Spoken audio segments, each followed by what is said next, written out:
శ్రీ త్వరగా కృష్ణ కుమార్ గారు సాహిత్య వ్యాస సంకలనం వ్యాస రత్నాకరం 14వ భాగం 38/24.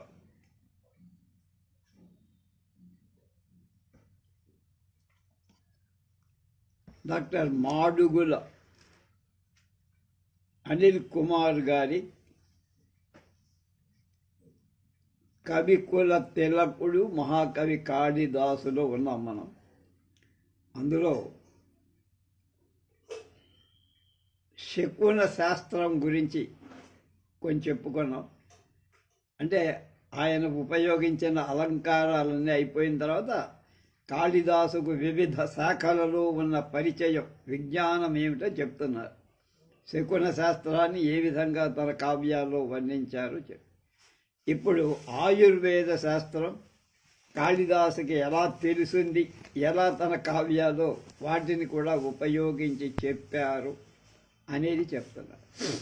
కాళిదాసు అనుభవజ్ఞుడైన వైద్యుడు కాకపోయినా ఆచారబద్ధంగా పూర్వీకులు ఆచరించిన ఆయుర్వేద శాస్త్రాన్ని క్షుణ్ణంగా పరిశీలించినవాడు. అలా మంచి కవులైన వాళ్ళందరికీ ఇటువంటి ఇతర శాస్త్రాల జ్ఞానం చాలా అవసరం ఉంటేనే రాయగలుగుతారు. అటువంటి జ్ఞానం లేని కవి ప్రజాదరణ పొందలేడు. సర్వశాస్త్ర పరిజ్ఞానం ఉన్నందుకే కాళిదాసు మహాకవి అనిపించుకున్నాడు.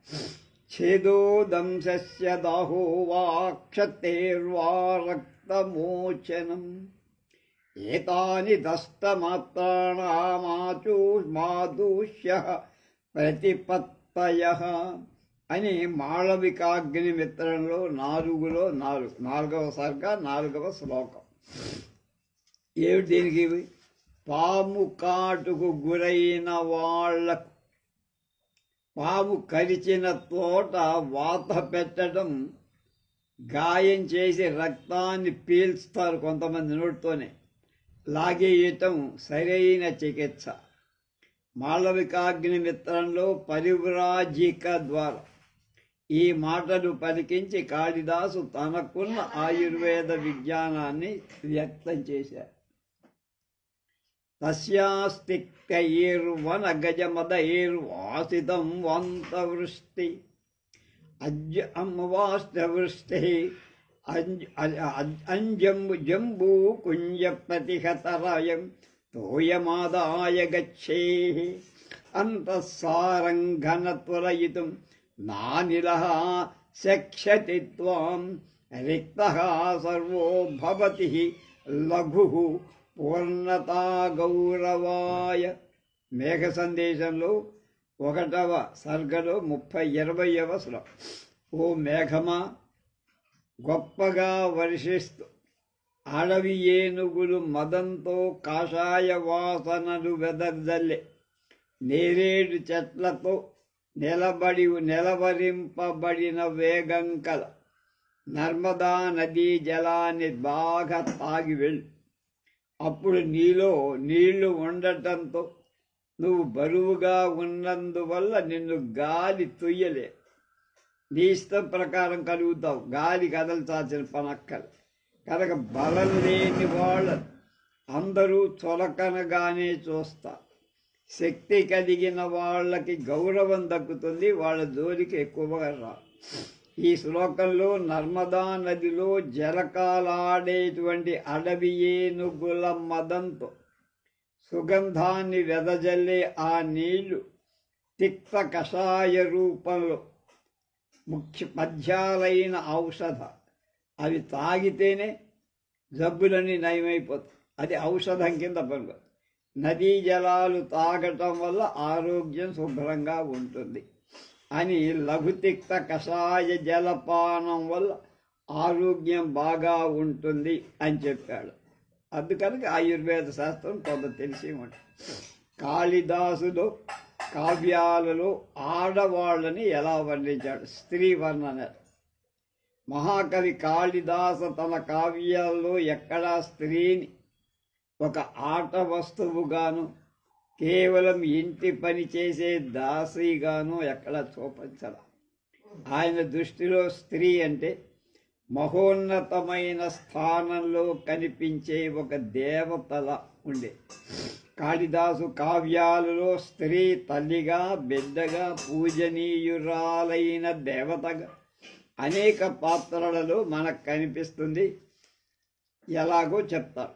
కాళిదాసు వర్ణించిన నాయికలు అంటే హీరోయిన్స్ అంట స్త్రీలోకానికే ఆదర్శ నారీమణులు.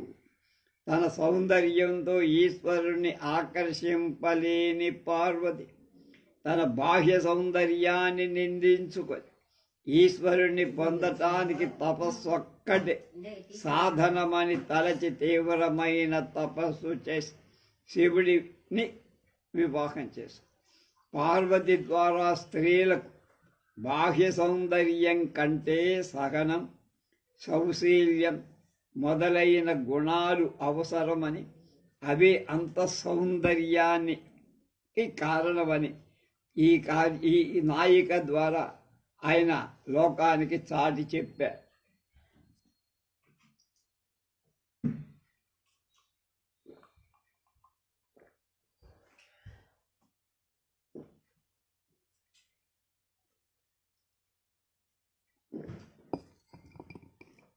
అభిజ్ఞాన శకుంతల నాటకాలు.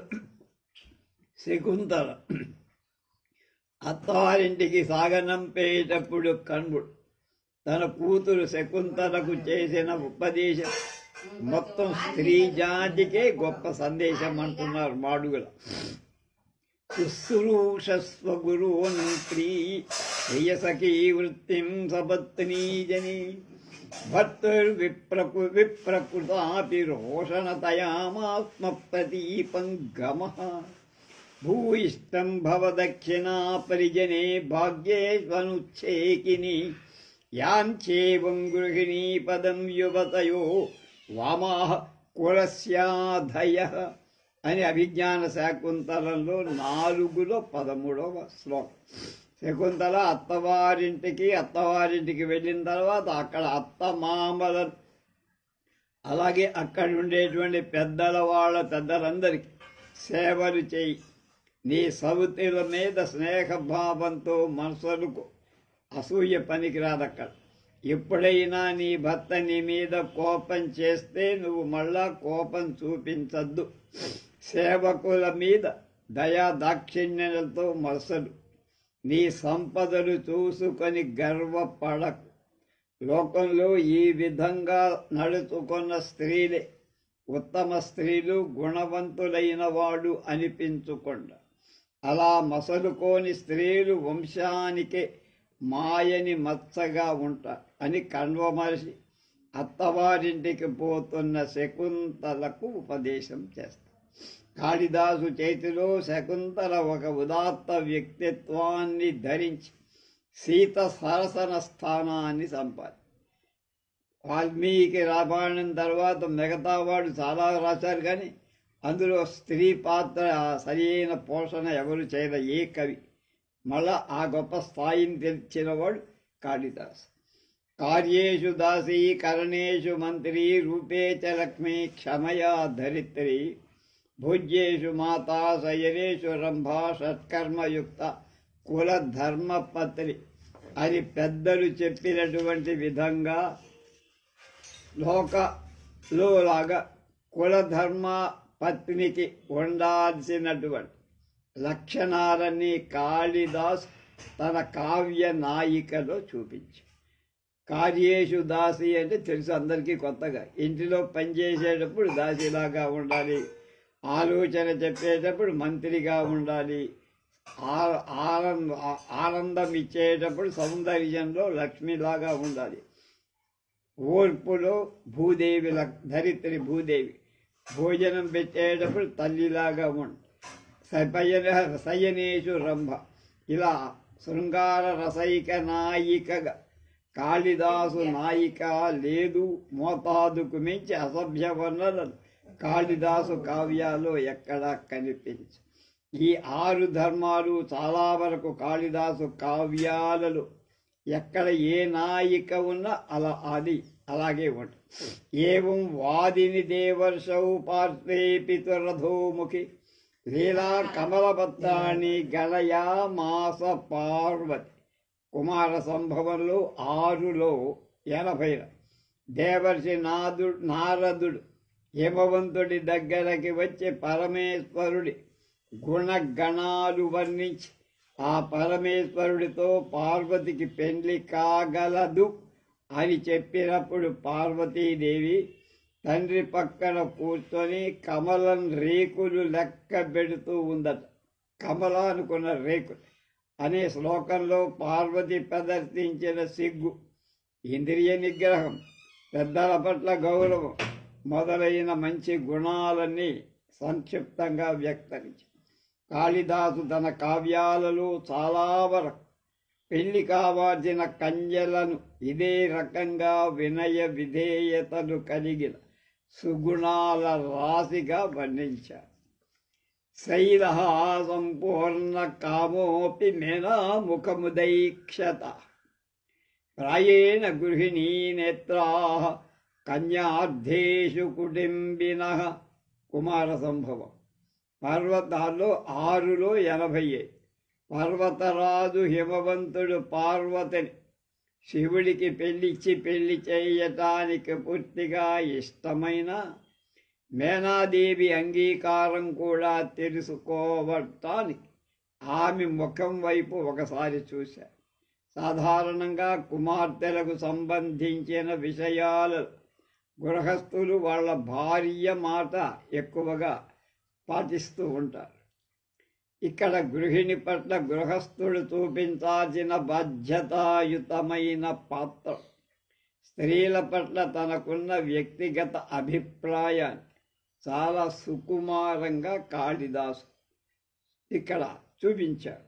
అదేవిధంగా అభిజ్ఞాన శాకుంతలలో 7వ అంకంలో శాపోపహతుడైన దుష్యంతుడు శకుంతలను తిరస్కరించినప్పటికీ శాపం తొలగగానే చాలా పశ్చాత్తాపం ఆమె కాళ్లపై పడి క్షమించమని వేడుకుంటాడు. ఇక్కడ తప్పు చేసింది పురుషుడే అయినా తన పురుషాధిక్యతను ప్రదర్శించకుండా స్త్రీల పట్ల ఉన్న గౌరవ భావం లోకంలో మెలగాల్సిన రీతి గమనించాల్సిన విషయం అంటున్నారు. అద్య ప్రభృత్య వనతాంగితవాస్మి దాసః క్రీతస్తపోభిరితి వాదిని చంద్రమౌలౌ అహ్నాయసా నియమజం క్లవముత్సర్గ క్లేశః ఫలేన హి పునర్నవతాం విధత్తే. కుమార సంభవంలో 5లో 86వ శ్లోకం. పార్వతీ, ఈ రోజు నుండి నేను నీకు దాసుడిని. నువ్వు తపస్సు చేసి నన్ను కొన్నావు అన్నాడు శివుడు పార్వతితో. అలా అంటుంటే ఆమెకున్న అలసట, శారీరక బలహీనత అంతా అప్పటిదాకా తపస్సు తీవ్రంగా చేసింది కనుక ఆ మాటతో ఆ 2 కొట్టుకుపోయాయి. అంటే మంచి హాయి ఆనందం కలిగి మానసికమైన ఆనందం. ఆశించిన ఫలితాన్ని పొందిన తర్వాత అంతవరకు భరించలేని శ్రమ జరిగిందంతా మర్చిపోయి శరీరం మనసు తేలికై నూతన ఉత్తేజాన్ని పొందుతాయి అని ఇందులో చెప్పారు. అలాగే ఈ శ్లోకంలో జగదీశ్వరుడైన శివుడు తన కాబోయే ధర్మపత్నికిచ్చే గౌరవాన్ని ఇక్కడ మనం చూడమన్నారు. కాళిదాసు అభిప్రాయంలో స్త్రీకి ఉన్న పూజ్యభావం ఇక్కడ మనకి స్పష్టం అవుతుంది. అనిర్వర్ణ్యం వరకళత్రం అభిజ్ఞాన శాకుంతలలో ఆయనే అన్నాడు. ఇతరుల భార్యను వర్ణించి చూడర.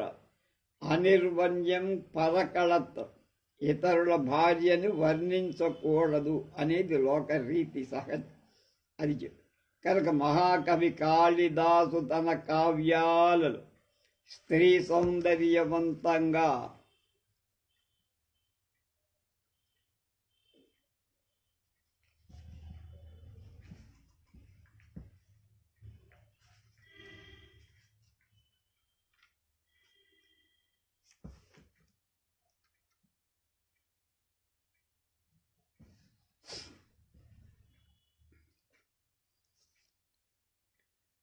వర్ణించాడు. కాని ఎక్కడ కూడా కాముక్క వాసన లేదు.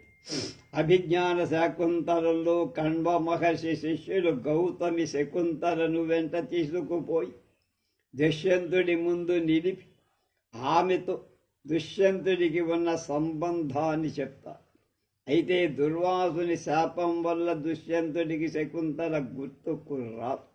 అప్పుడు దుష్యంతుడు పరస్త్రీని పరామర్శిస్తూ కన్నెత్తి చూడకూడదు అనే లోక మర్యాదను పాటించాడు.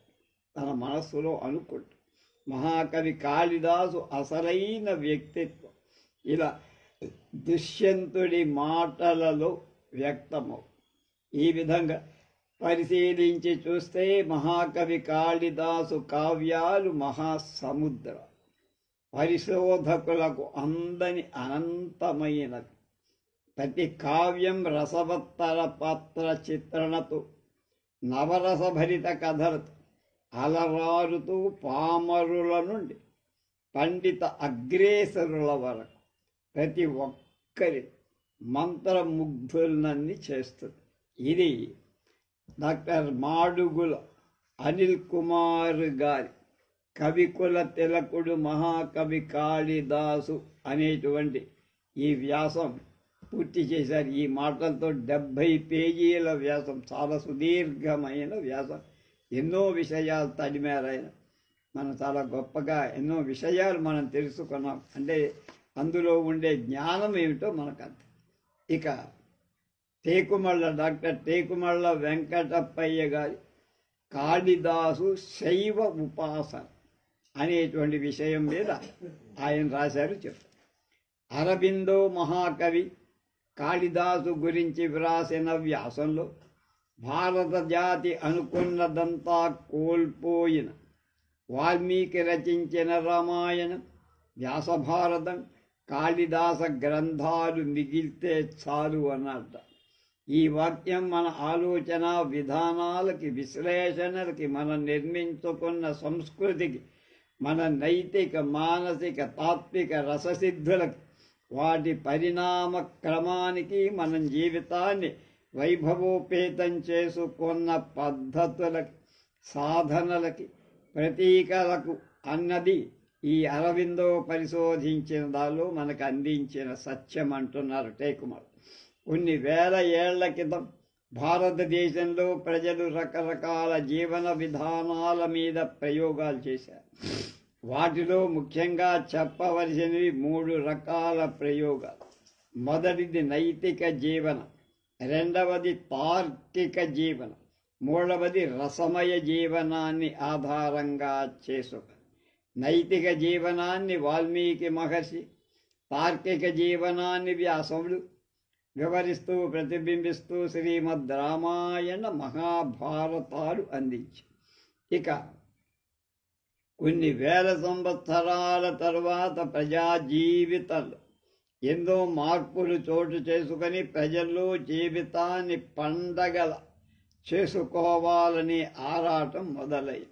ఆ రసమయ ప్రపంచాన్ని మనకందించటంలో, తన సృజనాత్మకతో పరిపుష్టం చేయటంలో, అలాంటి జీవితాన్ని ఆనందించటానికి సరైన మానసిక పరిస్థితుల్ని తెలియచేయటంలో మార్గదర్శకుడైన వాడు కాళిదాస మహాకవి. వాల్మీకి వ్యాసులను వ్యతిరేకించకుండా ఆ ధర్మాన్నే చాటుతూ జీవితాన్ని ఆనందమయం చేసుకోవడం అనే ఒక ప్రక్రియను తనదైన కొత్త భావాలతో కవిత్వ రూపంలో ఆవిష్కరించిన స్రష్ట ఆయన. రసమయ జీవితాన్ని తరాల కోసం రకరకాల రంగుల్లో చిత్రించిన తొలి కవి కాళిదాసు. ఆ తరువాత వచ్చిన కవులు ఈతడి మార్గంలోనే నడిచి రసమయ భావ ప్రపంచాన్ని కావ్యాలుగా అలాగే మలిచారు వాళ్ళు కూడా. కానీ ఏ కవులు కాళిదాసుకున్న ప్రతిభా వ్యుత్పత్తుల్ని ప్రదర్శించలేకపోయారన్నది అందరూ ఒప్పుకొనే సత్యమే. కవికుల తిలకుడైన కాళిదాసు గొప్పదనాన్ని, శైవ ఉపాసన గురించి చెప్పుకోయే ముందు శైవ సంబంధమైన ఒక చాటువు లోకంలో ఉంది.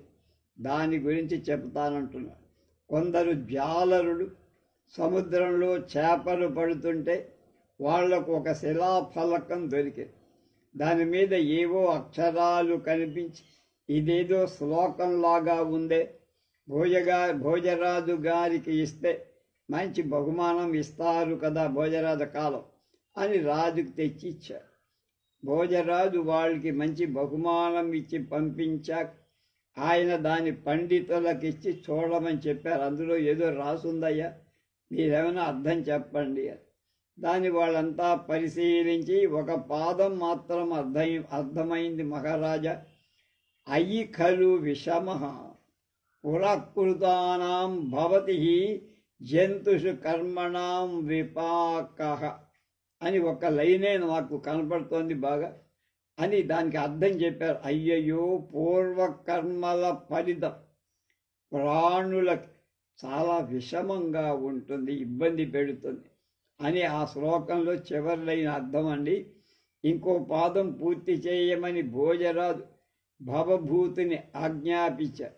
భవభూతి దాన్ని క్వను మకలంక సమాయతాక్ష క్వచ రజనీచర సంగమాపవాద అని పూర్తి చేశారు. ఒక లైన్ ఆయన మొదట ఎవరో రాసిన అజ్ఞాత కవి ఒక లైన్ రాశారు. దాని తర్వాత లైన్ ఈయన రాశారు. విశాలాక్షి అయిన సీత యొక్క ఆ అకళంకమైన కులం అంటే ఏమాత్రం దోపం లేని కులం ఎక్కడా, రాక్షసుంతో సంబంధం కలిపే అపవాదు ఎక్కడా అనే అర్థంతో దాన్ని పూర్తి చేశారు. కానీ రాజుకి ఎందుకో లైట్గా బాలేదురా అనుకున్నాను. తాను అలాగే పూరించారు. తాను భోజరాజు క్వ జనకతనయ క్వచ దశకంధర మందిరే నివాస అంటే ఎక్కడి జనక మహారాజు కూతురు, రామపత్ని ఎక్కడా, దశకంధరుడి ఇంట్లో ఉండటమేమిటి అని పూరణ చేశాడు. కానీ ఆయనకి ఎందుకో నచ్చల. భోజరాజు కాళిదాసు వంక చూశాడు. మహాకవి మీరేమంటారని కాళిదాసు కళ్ళు మూసుకొని కాసేపు ధ్యానం చేసి ఇలా చెప్పారు. ఇది హనుమంతుడు వ్రాసిన రామాయణంలో యుద్ధకాండంలో 2వ పాదం స్వామి. ఇది మీకెవరికి తెలీదు. హనుమంతుడు రామాయణం రాశాడు. ఆయనకే నచ్చగా సముద్రంలో కలిపే బండల మీద రాశాడు. ఆ బండల మీద చెక్కాడు. ఆయనకే నచ్చలేదు. వాల్మీకి అరే నువ్వు రాసిన రామాయణం లోకంలోకి వస్తే నా రామాయణం ఎవడు చదవడరా బాబు అని గోల పెట్టాడు. అప్పుడు ఆయన కోపం వచ్చి ఆ బండలన్నీ సముద్రంలోకి విసిరేశాడు. విసిరేస్తే ఒక బండ మీద మాత్రం ఈ శ్లోకంలో ఈ భాగం మిగిలిందని చెప్తారు. శివ శిరసి శిరాంశియాని రేజు శివ శివతాని లుఠంతి గృధ్ర పాదై అయి ఖలు విషమహాపురకృతాం నాం భవతి జంతుషు కర్మణాం విపాక అంటే శివశివా ఏ తలలు శివుడి తలపై విరాజిల్లాయో అంటే రావణుడు ఒకసారి తన తలలన్నీ ఖండించి శివుడికి అర్పణ చేశాడు. ఏ తలలు శివుడి తలపై విరాజిల్లాయో అలాంటి అవన్నీ కూడా ఆయన పూసల దండగా వేసుకు అలాంటి తలలు ఇప్పుడు యుద్ధంలో తెగిపడి గద్దల కాళ్ళనే దొర్లింపబడుతున్నాయి. కాళ్ళ చేత దొర్లింపబడు. అయ్యో, పూర్వజన్మ కర్మ ఫల పరిణామం ప్రాణులకు ఎంత కఠినమో కదా. అయితే భోజుడు అంతటితో సంతృప్తి పడకుండా ఇది సముద్రంలో లభించింది, దాని చరిత్ర ఏమిటో చెప్పండి స్వామి అన్నాడు. అప్పుడు భోజుడు కాళిదాసు ఇది హనుమద్ రామాయణం ఆయన రాసిందండి. హనుమంతుడు దాన్ని రాముడికి చూపించగా రాముడు హనుమ ఇందులో నీ శౌర్యాన్ని ఎక్కువగా వర్ణించినట్టు ఉంది అన్నాడు. ఈయన చెప్పింది నాకు తెలిసింది వాల్మీకే వచ్చాడు అన్నది.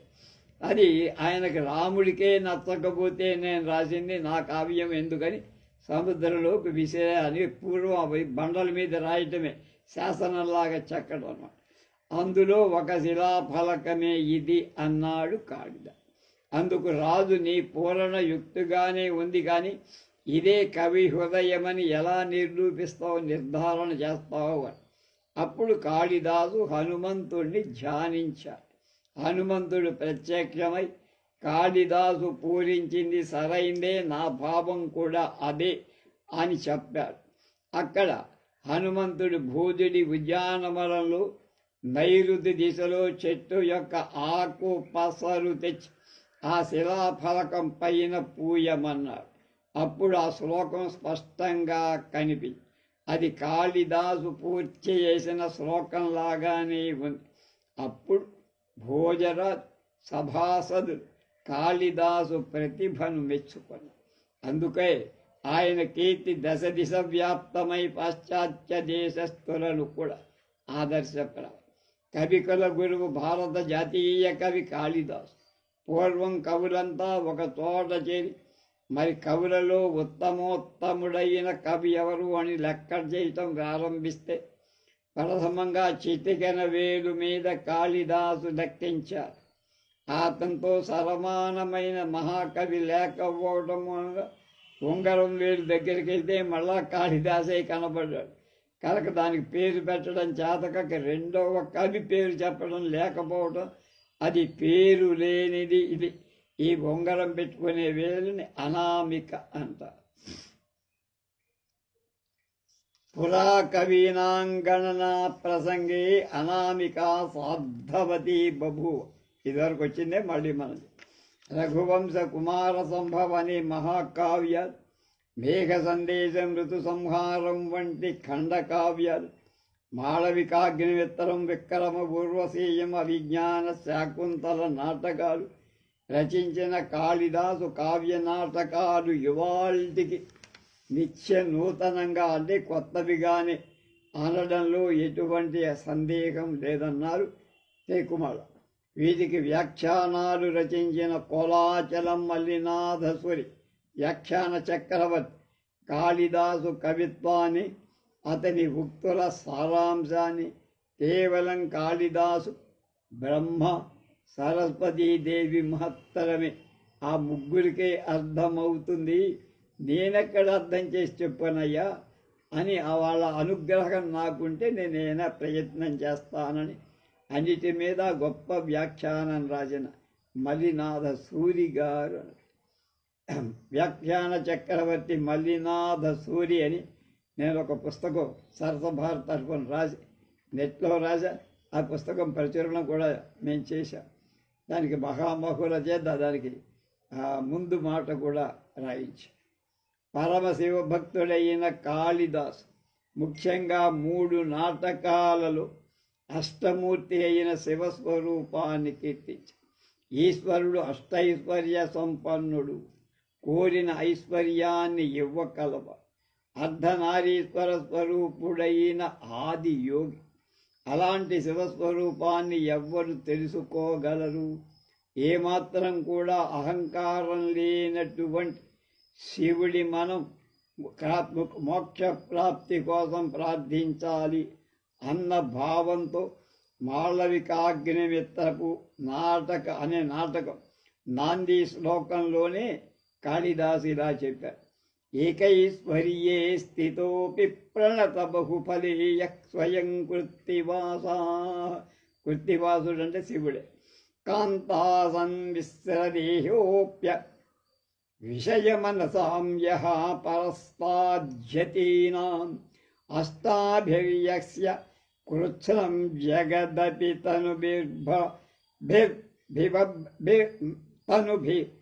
బిభ్రతో నాభిమానః సన్మార్గాలోకనాయ వ్యపనయతు నవస్తామసీం వృత్తిమీశః.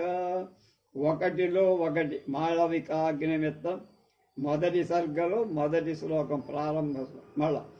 ఏకైశ్వర్యే స్థితోపి ప్రణతల బహుఫలే స్వయం కృత్తివాసాః కాంతా సమ్మిశ్రదేహోప్య విషయ మనసాం యః పరస్తాజ్యతీనాం హస్తాభిర్యస్య కృచ్ఛ్నం జగదభి తనుభిర్బిభ్రతో నాభిమానః సన్మార్గాలోకనాయ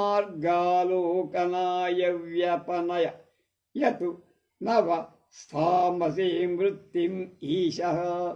నమస్కరించాల్సిన భక్తులకు అనంతమైన ఐశ్వర్యాలు ప్రసాదించే ఓ దేవా, తాను స్వయంగా గజ చర్మధారి అర్ధనారీశ్వరుడు అయిన ఆది యోగి, అష్టమూర్తి, సకల విశ్వాన్ని అన్ని లోకాలను భరిస్తున్న నాది అనే అహంకారం లేనివా, మీలోని లేక మనలోని అజ్ఞానాన్ని పోగొట్టి సన్మార్గం మోక్ష మార్గంలోకి మళ్లించుగాక శివుడనమ.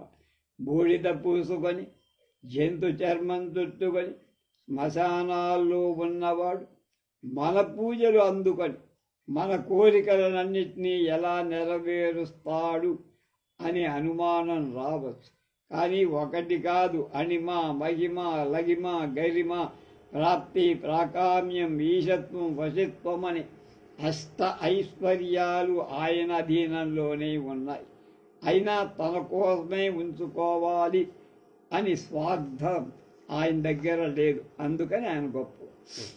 గజాజినాలంబిదుకూలధారి వాన విశ్వమూర్తేరవధార్యతే వపుః. కాళిదాసు కుమార సంభవ కావ్యంలో సకల శివస్వరూపమే అయినప్పుడు, సకలము అంటే ప్రపంచమంతా శివస్వరూపమే అయితే శుభాశుభాలన్నీ ఆయనవేగా. మంచి కోసం లగ్నాలు పెట్టుకోవడం ఎందుకు? ఆయన చెప్పిన ఆయన కాలంలో తప్పు రైటు ఉంటాయా అని అర్థం. అంటే ప్రేమతో హరుడు పార్వతి శరీర అర్ధభాగంగా ధరించగ అని ముందే దేవతలు నిర్ణయించేశారు. అలాగే కాంతాదేహాన్ని తన శరీరంలో అర్ధభాగంగా చేసుకొని భార్యకు సమాన ప్రతిపత్తి కలిగించారు.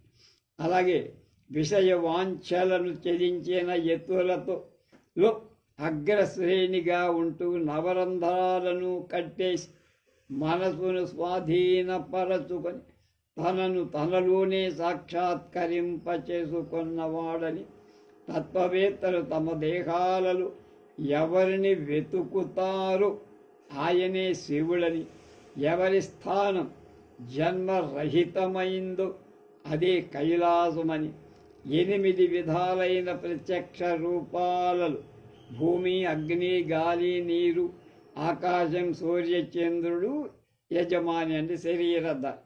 ప్రపంచ భారాన్ని మోస్తున్న ఏ దాని మీద కూడా ఇది నాది అనే అహంకార వ్యామోహాలు లేని శివతత్వం ఎవరెవరి దగ్గర ఉంది? ఆయన దగ్గర. జగత్తుకి శరణ్యుడు, అందరూ శరణు కోరాల్సింది ఆయనే.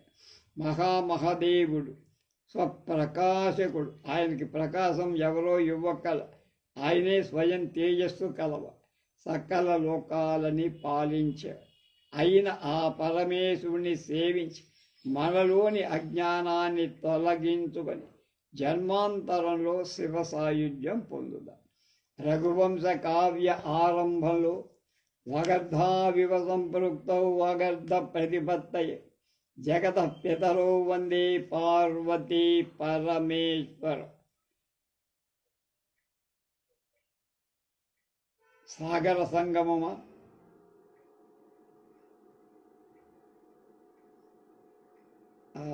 కమల్ హాసన్, జయప్రద, శరత్ బాబు వాళ్ళు ఉన్న సినిమా ఉంది, విశ్వనాథ్ సినిమా.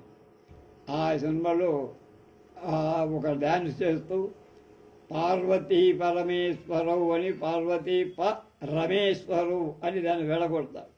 అంటే రమ కూడా, అంటే విష్ణువు కూడా వచ్చేది కలిగి. జగత్తుకు పితరులై శబ్దార్థాలలాగా నిత్య సంబంధంగా పార్వతీ పరమేశ్వరులను శబ్దార్థ జ్ఞానాని కోసం నమస్కరిస్తున్నాడన్నాడు కాళిదాసు. అమృత బీజమైన వకారంతో ఉపమాలంకారంతో ఈ కావ్య ఆరంభమై జరిగిందని తేకుమళ్ళ వారు కొత్త విషయం చెప్పి వా అనేది అమృత బీజంట, అమృతాక్షరం. దాంతో కావ్యం ప్రారంభించారు. మోక్షం పొందటానికి ఎవరు అర్హులు అనే విషయానికి వస్తే ఉపనిషత్తులని ముక్తకంఠంగా ధీరుడు అనే పదాన్ని చెప్పారు. ఆ ధీరుడు అనే పదానికి నిర్వచనం చెబుతూ కాళిదాస్ వికారహేతౌ సతి విక్రయంతే యశాన్న చేతాంసి ఏవ ధీరా, ఏ చేతాంసిత ఏవ ధీరా అంటే మనస్సు వికారం చెందడానికి అన్ని అవకాశాలు ఉన్నా ఎవరి మనస్సు ఎలాంటి వికారం పొందదో అలాంటి వాడు ధీరుడు అని శివుణ్ణి ఉద్దేశించే ఈ మాట చెప్పారు. కనుక శివుడు హిమాలయాల్లో తపస్సు చేసుకోవటానికి వచ్చిన హిమవంతుడు తన కుమార్తె అయిన పార్వతిని అతని సపర్యలు చెయ్యటానికి నియమించాడు. ఈ తపస్సు చేస్తూ మా అమ్మాయిని మోసం చేస్తాడేమో అని అనుకోలే. ఆయనలో ఉండే గొప్పతనం ఆయనకు ముందే తెలిసి అక్కడ నియమించాడు, ఒక కన్యని నియమించాడు. అది గొప్పతనం. శివుడు ఆమె ఉనికిని కాదనల. పార్వతి లాంటి అతిలోక సౌందర్యవతి అక్కడ ఉన్న శివుడి తపస్సుకు చాలా ఇబ్బంది ఇంకొకళ్ళైతే. అయినా శివుడు కాదనలేకపోవటానికి కారణం ఆయనలో ఉండే ధీరత్వం అనే గొప్ప గుణం, అంటే చెలించకపోవడం. అలాగే కుమార సంభవంలో బ్రహ్మస్తవంలో స్త్రీ పుంసౌ ఆత్మభాగౌ భిన్నమూర్తే సుక్షయా ప్రసూతి భాజ సర్గస్య తావేవ పితరౌ స్మృతౌ అంటాట కాళిదాసు.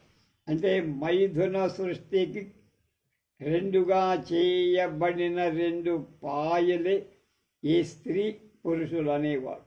ఆ రెండు భాగాలే ప్రాదుర్భవించే స్త్రీ పురుషులు తల్లిదండ్రులుగా చెప్పబడుతున్నారు.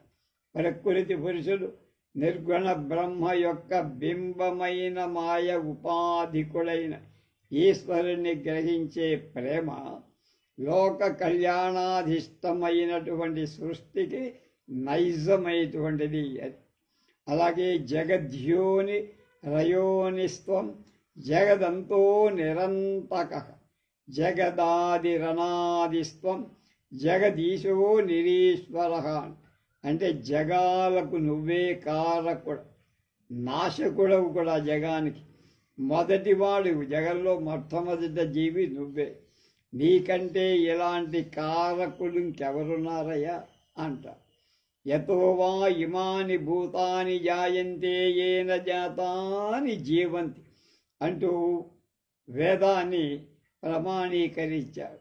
అదేవిధంగా శంకర భగవత్పాదులు సౌందర్య లహరిలో శివశక్త్యాయుక్తో యతి భవతి శక్తః ప్రభవితుం నేదేవం దేవో అన్న శ్లోకంలో కాళిదాసు యొక్క భావాన్నే భగవత్పాదులు తీసుకున్నారు.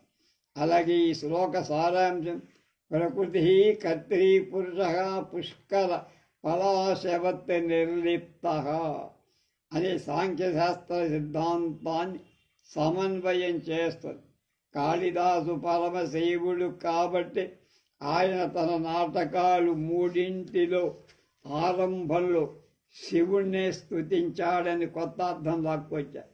శకుంతలలో యా సృష్టి స్రష్టు రాజ్య అంటూ అష్టమూర్తి శివుణ్ణి వర్ణించారు. భూమి రాపో నలో వాయు ఖమ్మనో బుద్ధిరేవ అహంకార ఇతీయం మే భిన్నా ప్రకృతి అష్టదా.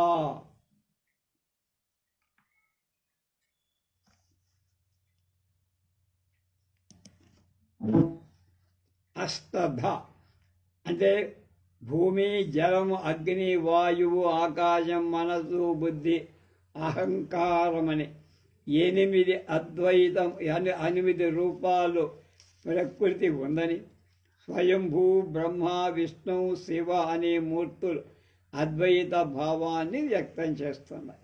ఈ శ్లోక భావాన్ని కాళిదాసు పై విధంగా మంగళంగా సూచి కాళిదాసు వేదాంత ప్రతిపాదితమైన బ్రహ్మ పదార్థాన్ని శివుడన్నారు.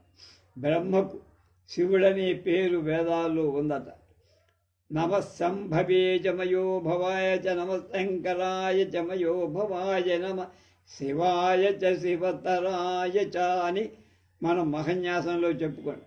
ఇక్కడ శివుడికి శంభు, శంకర, మయస్కర, మయోభవ నామాలు చెప్పబడ్డాయి. అందువల్లే శివుని అఖండ స్థితిని కాళిదాసు ఆ విధంగా ఇందాక చెప్పినట్టు అజహ స్వయంభూ అని రఘువంశంలో అష్టమూర్తి అని, పరమేశ్వరుని సర్వశివంకరుడైన శివుని స్వర్గస్థితి ప్రత్యవహార హేతు స్థావర జంగమానాం అని రఘువంశంలో 2:44 అంటూ చరాచర ప్రాణి కోటి పుట్టుకకు బతకడానికి మరణానికి కూడా కారణమైన వాడు ఆ పరమేశ్వరుడే అని మాన్యస్సమీ నాకతడే పూజ్యనుడు మాన్యస ఆమె నాకు ఆయనే పూజ్యుడు పూజనీయుడు అని కాళిదాసు తన మనోగతమైన శైవోపాసన కావ్యాలన్నిటిలో వ్యక్తీకరించాడు. కాళిదాస కవిలోక మూర్ధన్యుడే కాదు, శైవోపాసనా ధన్యుడు కూడా అని ఈ వ్యాసాన్ని శ్రీ డాక్టర్ టేకుమళ్ళ వెంకటప్పయ్య గారు పూర్తి చేశారు. ఇక్కడితో ఈ త్వరగా వారి 3 పుస్తకాల్లో 2 పుస్తకాలు అయిపోయాయి. 3వ పుస్తకం రేపు మనం ప్రారంభిస్తాం.